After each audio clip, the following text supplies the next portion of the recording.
नमस्कार, स्वागत है study with Ravi YouTube channel में। आज देखेंगे राम भक्ति शाखा से महत्वपूर्ण प्रश्न। और ये प्रश्न UP TGT, PGT, LT grade, DSSB, Bihar TGT, PGT सभी परीक्षाओं के लिए महत्वपूर्ण होगा। तो प्लीज़ वीडियो को शेयर, चैनल को सब्सक्राइब जरूर करें। तो चलिए शुरू करते हैं। पहला प्रश्न है कि निम्नलिखित में से किस आलोचक ने रामानंद को हिंदी में राम भक्ति काव्य का पहला कवि माना है? हजारी प्रसाद द्विवेदी ने, या रामचंद्र शुक्ल ने, या गणपति चंद्र गुप्त ने, या फिर श्याम सुंदर दास ने? तो रामानंद को हिंदी में राम भक्ति काव्य का पहला कवि माना है, ये माना है आचार्य रामचंद्र शुक्ल ने। Option number B is right answer. अगला प्रश्न है, राम भक्ति शाखा में रसिक भावना का समावेश किसने किया? कीलदास ने, नावादास ने, रामानंद ने, या अग्रदास ने? तो राम भक्ति शाखा में रसिक भावना का जो समावेश किया है वो किया ऑप्शन नंबर डी, अग्रदास ने। अगला प्रश्न है, निम्नलिखित में से किस आलोचक के अनुसार हिंदी काव्य की प्रवणता का युग तुलसी द्वारा प्रारंभ माना है? निम्नलिखित में से किस आलोचक के अनुसार हिंदी काव्य की प्रवणता का युग तुलसी द्वारा आरंभ हुआ, ये माना है? ऑप्शन ए है आचार्य रामचंद्र शुक्ल, या डॉक्टर बच्चन सिंह, या हजारी प्रसाद द्विवेदी, या गणपति चंद्र गुप्त।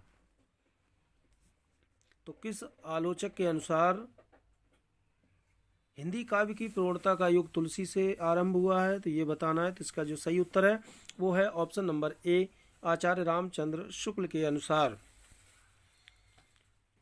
अगला प्रश्न है,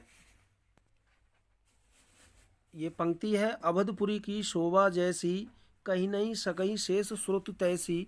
पंक्तियां राम भक्ति कवि की किस राम भक्त कवि की हैं?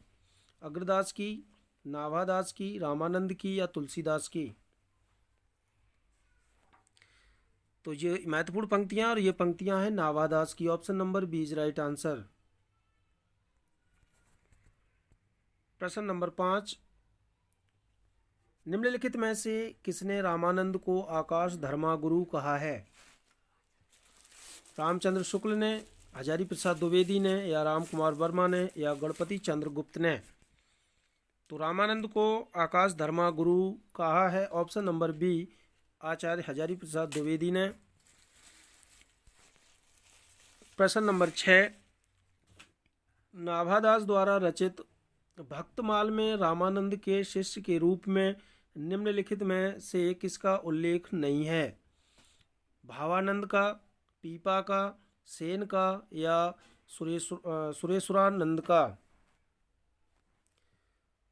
तो रामानंद द्वारा जो रचित है भक्तमाल है उसमें रामानंद के शिष्य के रूप में किसका उल्लेख नहीं है? तो इसका सही उत्तर है ऑप्शन नंबर डी, सुरेश्वरानंद का जो है उसमें उल्लेख नहीं है। प्रश्न नंबर 7, रामचरितमानस विमल संतन जीवन प्राण हिंदुवान को वेद सम यवनहि प्रकट कुरान। ये रामचरितमानस के संबंध में पंक्तियां किसकी हैं? ये महत्वपूर्ण पंक्ति है। रसखान की है, या रहीमदास की, या कैलाश कवि की, या फिर नाभादास की? तो महत्वपूर्ण पंक्ति है, रामचरितमानस विमल संतन जीवन प्राण हिंदुवान को वेद सम यवनहि प्रकट कुरान।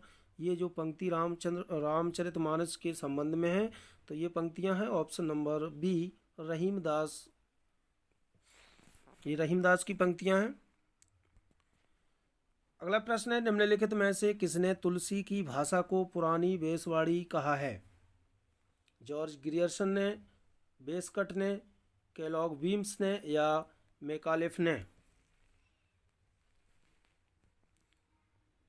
तो तुलसी की भाषा को पुरानी बेसवाड़ी कहा है ऑप्शन नंबर, इसका जो सही उत्तर है वो है केलॉग वीम्स ने कहा है। Option number C is right answer.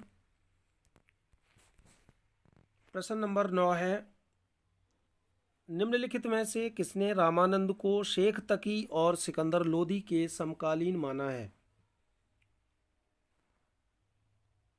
Doctor Bachchan Singh ने, या डॉक्टर गणपति चंद्र गुप्त ने, या डॉक्टर नगेंद्र ने, या आचार्य रामचंद्र शुक्ल ने?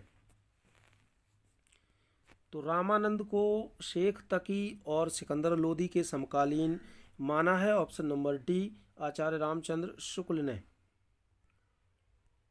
अगला प्रश्न है, रामानंद के गुरु का क्या नाम था? राघवदास, रामानुज, अनंतानंद, या फिर राघवानंद? तो ये लास्ट प्रश्न है, तो इसका जो सही उत्तर है वो है रामानंद के जो गुरु थे वो थे राघवानंद।